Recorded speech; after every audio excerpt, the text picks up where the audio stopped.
Liedtke has a take. Good morning, John Liedtke. Good morning, Gene. Well, we're going to talk about the Ferris wheel. Oh, no, I'm just kidding.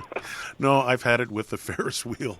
Please. Yeah, we're going to talk a little more about FIFA. Now, this is interesting. The World Cup is dominating the headlines. The three host countries, Canada, Mexico, and the United States, are out of it.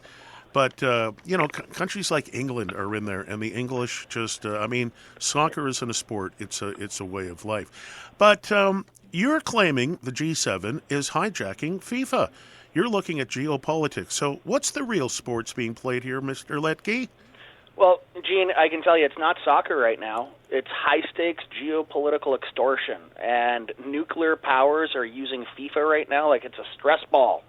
For decades, FIFA has operated with the unearned confidence of an autocratic superpower.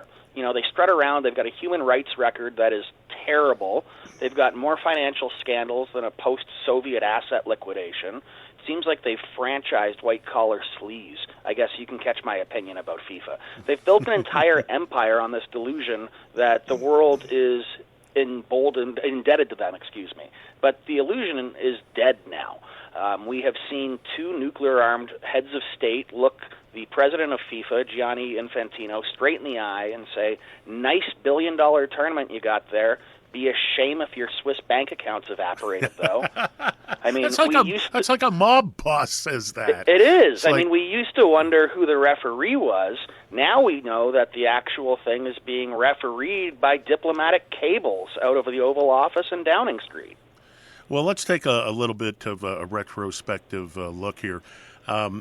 Belgium handed the U.S. A victory, and it was massive. But let's talk about FIFA bullying.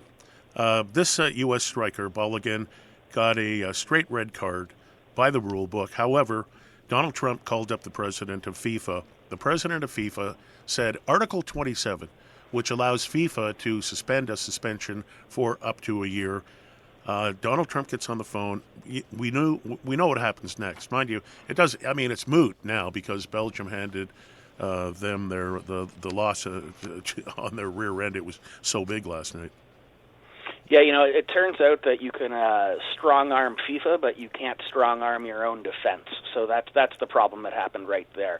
But yeah, Trump got on the phone with the president of FIFA, Infantino. Now remember, this is the same guy who previously handed Trump a completely fake FIFA World Peace Prize. Yes, I remember. Just to stop him from throwing a temper tantrum over not winning the actual Nobel Peace Prize. And so Trump gets on the phone and says, "Look, I don't like the rule," and he's told, "Okay, well, we're reviewing it." Then Trump goes into the Oval Office and says, "Yeah, I called him up on the phone. I said, I don't know what the rules are. I don't like the rule, and I think the rule should be changed." It was hilarious. And then the rule did get changed. Belgium appealed it frantically. That appeal was then dismissed, and the game went on. And as you said, the U.S., they just got shellacked 4-1 by Belgium. So, yeah, Trump corrupted international sports law for a guy who didn't even score a point. And then there's the added irony, of course, that guy is someone who has birthright citizenship, which Trump is trying to get rid of. Mm-hmm. But, yeah, we saw Trump here treating his fake FIFA World Peace Prize like it was a Monopoly prize, like a get-out-of-jail-free card or something with type powers. But the universe delivered a masterclass in irony. Now, here's something I didn't know, and you informed me of this yesterday. The British Prime Minister, Sir Keir Starmer, apparently tried to play assistant coach. FIFA wanted to move the England versus Mexico kickoff time because of an incoming storm. England won that game, by the way. But Downing Street, you're telling me, actually deployed actual British diplomats to block it? This was beautiful contrast here, Gene. So Trump plays the cartoon mafia Don, while UK PM Sir Keir Starmer played the world's most aggressively stressed-out bureaucrat. Downing Street was terrified that moving the kickoff time would ruin England's chances for altitude acclimatization. But Starmer didn't threaten raids or anything hard like that. He released something far more terrifying: weaponized British administrative exhaustion. He deployed literal diplomats to drown them in an ocean of legalese, subclauses, aggressively polite formatting. They didn't have to punch them in the face. They subjected them to so much civil service paperwork that undoubtedly the highly paid attorneys at FIFA probably just thought, you know what, just give it to them. I can't read another 400 pages on barometric pressure. They micromanaged mountain air, Gene. So Trump is yielding a baseball bat and Starmer is yielding a clipboard. FIFA cowered from both. But the Starmer version was boring, bureaucratic, and breathtakingly British. You know, the other thing I forgot to mention, in the U.S. loss to Belgium last night, there are a lot of people in the United States complaining that the lights in the stadium were too bright for the American players. And I'm not making that up. Hey, John, you know, FIFA really loves to rule with an iron fist. You know, they act really, really tough. But you know what? What you're telling me, what I've been seeing for about the last week or so, when the G7 calls, they turn into JELLO.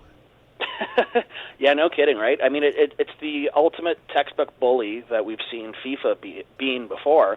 They're so extraordinarily brave when they're punching down, right? We know how they operate, but they act like supreme global leaders when they can bully smaller nations or threaten municipal stadiums over beer logos or allowing too many people in the free zones or not free zones, depending on what you want to look at them as. They think they get to run the world because nations beg to host the circus that they put on. But the second that they faced actual pushback from actual governments that controlled nuclear arsenals and global reserve currencies, yeah, they folded like a cheap lawn chair.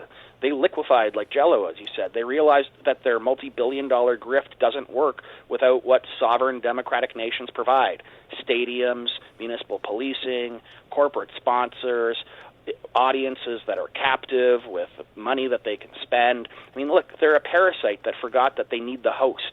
Sovereign nations finally remembered that they hold the cards, and it turns out that FIFA's iron fist is actually just a damp mitten at the end of the day when someone decides to step in and challenge them. Yeah.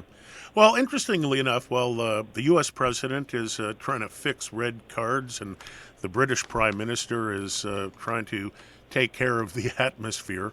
Here in Canada, Montreal said no to FIFA because they would have had to have canceled the F1 race in Montreal, which has a great tradition, and also the Montreal Jazz Festival. The stadiums in Canada and in all World Cup stadiums, they had to cover up their sponsors. That's why nobody called it the BMO Stadium during FIFA, except me. You had to call it Toronto Stadium. So I'm kind of looking back. Did Canada have any geopolitical opposition or strong points, or were we just Canada? Did we just sit back and say, I'm sorry? Gene, could you even imagine a Canadian prime minister interfering in a way like Starmer or Trump did? No, I mean, it violates our foundational programming. If a Canadian player got a red card, our government would probably issue a formal apology to the ref for the inconvenience that it caused. I mean, we're the kind of people that if you step on our toes, we apologize to you. So while our closest allies are aggressively hijacking the tournament and rewriting bylaws over lunch, we're just, the kids sitting desperately quiet in the corner, hoping that the cool kids might notice us after we cleaned up the room. I mean, we're at the high school party just happy to be there while not being included in what's going on. But look, that's the masterclass in passive aggressiveness that Canada is. We can sit there quiet and double-check the rules and the regulatory compliance and make sure everything is going proper, happy to be there. But if we do truly get pushed to the brink, we might compose a highly diplomatic, fiercely polite letter to Zurich asking for permission to table an inquiry, Gene. God forbid we cause a scene. Another great take. Thank you. Thank you.